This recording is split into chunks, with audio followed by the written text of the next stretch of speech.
Frédéric, bonjour. Vous êtes ici salarié du Cercle de l'Indépendance. On est à Puy-Ricard, sur la rue principale.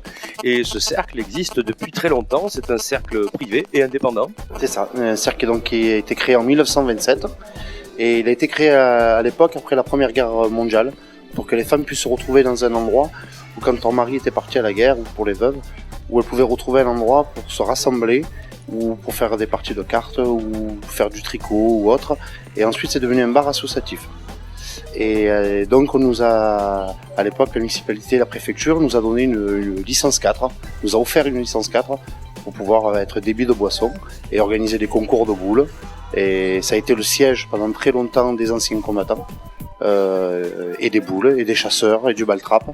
Et c'est une réunion, c'est des bandes d'amis qui se retrouvent, que ce soit les anciens et les plus jeunes, et voilà quoi. Alors 250 membres aujourd'hui, donc c'est populaire. Un petit peu plus, ouais, 270 membres. Oui, c'est très populaire. Oui. Voilà. Et on travaille beaucoup avec les écoles viennent beaucoup. On a un petit peu le comité des fêtes, malgré un petit peu ses déboires qui aujourd'hui n'arrivent plus à faire grand chose. Et centre socio-culturel, le foyer rural, les commerçants. Alors, de l'activité culturelle aussi, des repas provençaux, et puis de l'amitié, je crois, et du lien social surtout. Hein. Beaucoup de liens sociaux, voilà. Dès que quelqu'un a besoin d'un plombier ou un coup de main ou un maçon, il y a toujours quelqu'un pour filer un coup de main. Ou on s'entraide, quoi, hein, tout simplement, comme à l'époque. C'est très important. Alors aujourd'hui, on voit dans le village de Puy-Ricard une pétition qu'avec l'association vous prêtez à signer à la population. Qu'est-ce qui se passe ? Déjà économiquement, on a un peu de soucis, on a un petit peu de mal, on n'est pas trop aidé point de vue subvention, donc même pas du tout aujourd'hui. Malgré plein d'autres associations ont droit à des subventions et nous on est la plus vieille association du village qui date de 1927 et aujourd'hui on n'a pas trop d'aide, on est un peu seul. On demande un peu l'aide de tout le monde pour que ce lieu culturel reste ouvert, pour que les gens puissent se rassembler.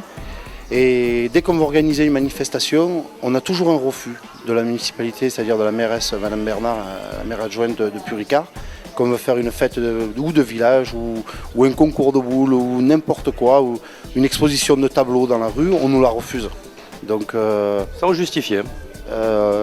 C'est toujours la nuisance sonore, c'est toujours... on n'est pas une discothèque ici, vous voyez bien l'endroit, c'est des petits bars associatifs, il n'y a pas de... Et c'est vrai qu'il n'y a pas grand-chose. Donc qu'est-ce que font les gens? Mais ils ne viennent plus au village. Et le village se meurt. Parce qu'il n'y a plus d'animation, il n'y a plus rien pour les gens. Et les enfants, les jeunes se plaignent de tout ça. Voilà. Et vous n'arrivez pas à renouer le dialogue avec la municipalité? On n'y arrive pas. Aujourd'hui, on n'y arrive pas. Ça fait plusieurs demandes de rendez-vous que le président de l'association, M. Charles Pardigon, demande. Et on n'a plus de rendez-vous. Le cercle pourtant continue, on voit une belle activité quand même que vous essayez de mettre en place, de dynamiser, donc d'où l'intérêt de vous adresser directement aux Puy-Ricardins et aux habitants du plateau. Heureusement qu'ils sont là, hein. Je veux dire, aujourd'hui ils nous filent un bon coup de main, il y a pas mal de donateurs, comme on dit, de bienfaiteurs, ils nous filent un bon coup de main, comme ils sont avec leur carte de membre, ou c'est tout simplement, mais tiens regarde aujourd'hui j'ai cuisiné ça, fait un petit casse-croûte avec les copains, comme ça fait vivre, ça crée une ambiance. On fait un concours de belote, on fait un loto, donc les gens participent beaucoup à ça. Mais ils se lassent un petit peu parce que dès qu'ils veulent organiser quelque chose, automatiquement c'est refusé, quoi. Voilà. Frédéric, on vous souhaite bon courage, à vous, à votre président et puis à tout le cercle de l'indépendance. Et on espère que le cercle durera encore très longtemps. Plus vous remercie. C'est moi qui vous remercie, merci beaucoup, merci pour le cercle.